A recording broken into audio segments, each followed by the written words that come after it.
السلام عليكم ورحمة الله وبركاته.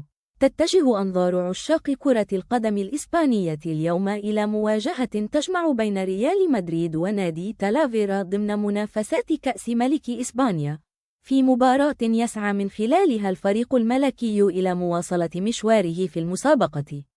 المباراة تلعب اليوم على الساعة 9، حيث يدخل ريال مدريد اللقاء بعقلية الفوز وتفادي أي مفاجآت، معتمداً على خبرته الكبيرة في مثل هذه المواجهات الإقصائية ورغبته في حسم النتيجة مبكراً.